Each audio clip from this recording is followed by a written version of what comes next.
பண்ணாதவங்க சப்ஸ்கிரைப் பண்ணுங்க. அப்படியே பக்கத்துல இருக்க பெல் ஐகானையும் பிரஸ் பண்ணுங்க. நவ கிரகங்களின் அசுர குரு என போற்றப்படுபவர் சுக்கிர பகவான். வாழ்க்கையில் மகிழ்ச்சி, சந்தோஷம், இன்பம் ஆகியவை இன்றி அமையாதது. இத்தகைய மகிழ்ச்சி, சந்தோஷம், மனைவி, குடும்ப வாழ்க்கை ஆகியவற்றை அமைத்து கொடுக்கக்கூடியவர் சுக்கிர பகவான். களத்திர காரகன் என திருநாமம் கொண்டவர். லட்சுமி தேவியை அதி தேவதையாக கொண்டவர். ஒருவருடைய ஜாதகத்தில் சுக்கிர பகவான் வலுத்திருக்க வேண்டும். ஜாதகத்தில் இவருடைய சேர்க்கையும் நன்றாக இருக்க வேண்டும். இல்லை என்றால் பலவிதமான பாதிப்புகள் ஏற்படும். குறிப்பாக சனி பகவான், ராகு பகவானுடன் சுக்கிர சேர்க்கை ஏற்பட்டால் அந்த ஜாதகரின் இல்லற வாழ்க்கை சிறப்பாக அமையாது. பல பாதிப்புகள் ஏற்படும். சுப கிரகங்களில் பார்வை இருந்தால் மட்டுமே பாதிப்புகள் சற்றே குறையும். நவ கிரகங்களில் அதிக ஆண்டுகள் தசையாக கொண்டவர் சுக்கிர பகவான். மொத்தம் 20 ஆண்டுகள். அவ்வாறு சுக்கிர பகவான் ஒருவரின் ஜாதகத்தில் மத்தின்ப வயதில் வந்து பலமாக இருந்துவிட்டால் அந்த 20 வருடமும் அவர் குபேர சம்பத்துக்களை அடைவார். லட்சுமி யோகத்தை முழுமையாக அடைவார்.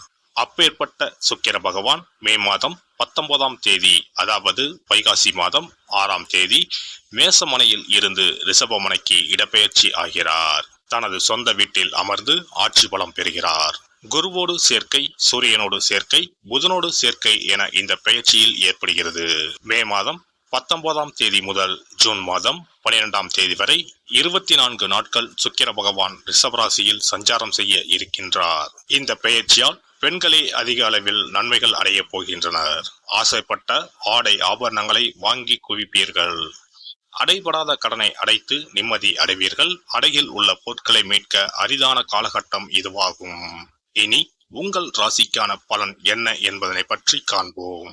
தேனீக்களை போல் எப்போதும் சுறுசுறுப்பாக இருக்கும் விருச்சிக ராசி அன்பர்களே, இந்த பெயர்ச்சியானது மனதில் துணிச்சலை உண்டாக்கும். எடுத்த காரியங்களை வெற்றியுடன் செய்து முடிப்பீர்கள். எங்கும் எல்லோரிடத்திலும் மதிப்பும் மரியாதையும் அதிகரிக்கும். பலரும் உங்களை தேடி வருவார்கள். அடுத்தவர்களுக்காக உதவிகள் செய்வதில் உற்சாகம் உண்டாகும். வழக்கு விவகாரங்கள் கட்டுக்குள் இருக்கும். தொழில் வியாபாரம் திருப்திகரமாக நடக்கும். எழுத்து தொழிலில் இருப்பவர்கள் முன்னேற்றம் காண்பார்கள். தொழில் வியாபாரம் தொடர்பாக துணிச்சலாக எடுக்கும் முடிவுகள் வெற்றியை தரும். பணியாட்கள் மூலம் நன்மை உண்டாகும். உத்தியோகஸ்தர்களுக்கு வேலையில் முன்னேற்றம் ஏற்படும். மேல் அதிகாரிகள் மூலம் நன்மை கிடைக்க பெறுவீர்கள். சக ஊழியர்கள் உங்களை அனுசரித்து செல்வது மனதிற்கு மகிழ்ச்சியை தரும். குடும்பத்தில் சந்தோஷமும் மன நிம்மதியும் இருக்கும். உறவினர்கள் நண்பர்களின் ஆதரவும் கிடைக்கும். பிள்ளைகளிடம் கோபத்தை காட்டாமல் நிதானமாக பேசுவது நல்லது. வழக்கு விவகாரங்களை தள்ளி போடுவது நன்மை தரும். புதிய ஆடை ஆபரணங்கள் வாங்கி மகிழ்வீர்கள். பெண்களை பொறுத்தவரை துணிச்சலுடன் எதையும் செய்து வெற்றி பெறுவீர்கள். உங்கள் உதவியை நாடி பலரும் வருவார்கள். சந்தோஷமான மனநிலை இருக்கும். அரசியல்வாதிகளின் பெயரும் புகழும் வளரும். புதிய பதவிகள் உங்களை தேடி வரும். பயணங்களால் நன்மை உண்டாகும். உங்களின் கடமைகளை சுறுசுறுப்புடன் செய்வீர்கள். தொண்டர்களின் ஆதரவுடன் பதவிகளை தக்க வைத்துக் கொள்வீர்கள். உங்களின் வேலைகளில் மட்டுமே கவனமாக இருப்பது நல்லது. கலைத்துறையினருக்கு புகழும் பாராட்டும் கிடைப்பதில் சற்று தாமதம் ஏற்படும். சக கலைஞர்களிடம் உங்களின் ரகசியங்களை பகிர்ந்து கொள்ள வேண்டாம். உங்களுக்கு கிடைக்கும் வாய்ப்புகளை தக்கப்படி பயன்படுத்தி பொறுப்புடன் நடந்து கொள்வீர்கள். மாணவர்கள் போட்டி பந்தயங்களில் துணிச்சலுடன் ஈடுபட்டு சாதகமான நிலை காண்பீர்கள். ஊக்கத்துடன் படிப்பது நல்லது. நட்சத்திர பலன்கள். விசாகம் நட்சத்திரம். இந்த பெயர்ச்சியானது தொழில் ரீதியான காரியங்களில் வெற்றிகளை உண்டாக்கும். உணவு சம்பந்தப்பட்ட தொழில் செய்பவர்கள் சிறப்பான லாபம் அடையலாம். புதிய தொழில் ஆரம்பிப்பவர்களுக்கு உங்களின் குழந்தைகள் பெயரில் தொழில் ஆரம்பித்தால் நல்ல வளர்ச்சியும் அனுகூலமும் கிடைக்கும். அனுஷம் நட்சத்திரம். உங்களிடம் வேலை செய்பவர்களிடம் கூடுதல் அன்பு செலுத்தவும். கடன் வாங்கியிருந்தால் சரியான முறையில் திருப்பி கொடுக்க ஏற்பாடுகள் செய்யவும். அரசாங்க ரீதியிலான பிரச்சனைகள் வரலாம். உத்தியோகத்தில் இருப்பவர்கள் மேன்மை அடைவார்கள். கேட்டை நட்சத்திரம். பெற்றோரின் மூலமாக வேலை கிடைக்கும். உங்களுடன் வேலை செய்பவர்களிடம் அனுசரணையாக செல்லவும். வீணான பிரச்சனைகளும் மனக்குழப்பங்களும் வேண்டாம். விரும்பிய பதவி உயர்வு, பணி இடமாற்றம், சம்பள உயர்வு ஆகியவை கிடைக்கும். செவ்வாய்க்கிழமை அன்று மாரியம்மனை தீபம் ஏற்றி வழிபட எல்லா பிரச்சனைகளும் தீரும், மனக்கவலை நீங்கும். இனி சுக்கிர பகவானின் அருளை முழுமையாக பெற வெள்ளிக்கிழமையில் செய்ய வேண்டிய வழிபாடு என்ன என்பதனை பற்றி காண்போம். வெள்ளிக்கிழமை என்பது தெய்வ வழிபாட்டிற்கு உரிய நாளாகும்.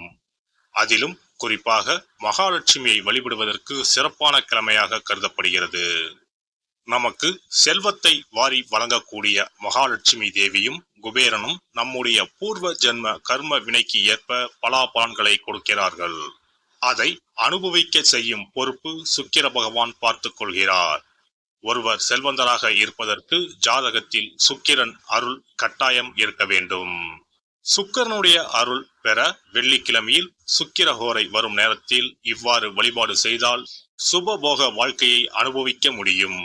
ஒருவருடைய ஜாதகத்தில் சுக்கிரன் நீச்சம் பெற்றால் உடல் ரீதியான ஆரோக்கிய ரீதியான பாதிப்புகள் ஏற்படும். சொத்து சுகங்கள் எவ்வளவு இருந்தாலும் அதை முழுமையாக அனுபவிக்க முடியாமல் செய்துவிடும். பெரிய பெரிய பணக்காரர்களை எடுத்துக்கொண்டால் அவர்களிடம் எவ்வளவு காசு கொட்டி கிடந்தாலும் சுக்கிர தசை இல்லை என்றால் அவ்வளவு பணமும் வீண் விரயமாகத்தான் போகும். குறிப்பாக மருத்துவ செலவுகள் செய்தே சொத்துக்கள் அழியும் நிலை வரும். இதற்கு சுக்கிர பகவானுடைய வழிபாடு நல்ல ஒரு பலனை கொடுக்கும். சுக்கிர பகவானுக்கு வெள்ளிக்கிழமை என்பது உரிய தினமாகும். சுக்கிரன் அருள் பெற வீட்டில் வெள்ளி பொருட்களை பயன்படுத்துவது நலமாகும். வெள்ளியில் சுக்கிரன் வசிப்பதாக ஐதீகம் உள்ளது. வெள்ளி பொருட்கள் கொண்டு பூஜை செய்தால் சகல சௌபாக்கியங்களும் உண்டாகும். சுக்கிர வழிபாடு செய்ய நினைப்பவர்கள் காலை 6 மணி முதல் 7 மணி வரையிலான காலம் சுக்கிரஹோரை ஆகும். அதனை தவறவிட்டால் மதியம் 1 மணி முதல் 2 மணி வரை சுக்கிரஹோரை நிகழ்கின்றது. அதையும் தவறவிட்டால் இரவு 8 மணி முதல் 9 மணி வரையிலான சுக்கிரஹோரை நேரத்தில் வழிபாடுகள் செய்து பயன்பெறலாம். இவற்றில் காலை 6 மணி முதல் 7 மணி வரையிலான முதல் சுக்கிரஹோரையில் சுக்கிர வழிபாடு செய்வது சிறப்பான பலன்களை கொடுக்கும். காலை முதல் மாலை வரை உபவாசம் இருந்து சுக்கிர பகவானுக்கு உரிய காயத்ரி மந்திரத்தை உச்சரித்து கல்கண்டு சேர்த்த சர்க்கரை பொங்கலை நைவேத்தியம் படைத்து வெள்ளை நிற பூக்களால் அர்ச்சனை செய்ய வேண்டும். சுக்கிர தசை நடப்பவர்களும் சுக்கிரன் நீச்சம் பெற்ற ஜாதகக்காரர்களும் இந்த வழிபாடு செய்வது சிறப்பான பலன்களை கொடுக்கும். சுக்கிர தசை நடக்கும் பொழுது சுக்கிர வழிபாடு செய்து வர வருமானத்தை சுகமான வாழ்க்கை வாழ்வதற்கு உரிய வகையில் பயணிக்க செய்யும். வீடு நிலம் வாங்குவது, ஆடம்பர பொருட்கள் சொத்துக்கள் போன்றவற்றை வாங்க வைக்கும். அதுவே சுக்கிரன் நீசம் பெற்ற காலத்தில் இந்த வழிபாடு செய்பவர்களுக்கு வீண் விரயங்கள் இல்லாமல் ஓரளவிற்கு வறுமையிலிருந்து பிழைக்கச் செய்யும். வெள்ளிக்கிழமையில் நவக்கிரக கோவிலுக்கு சென்று சுக்கிர பகவானுக்கு வெள்ளை வஸ்திரம் சாற்றி வழிபாடு செய்யலாம். வெள்ளை நிற நைவேத்தியங்கள் தயார் செய்து கோவிலில் வரும் பக்தர்களுக்கு தானம் செய்யலாம்.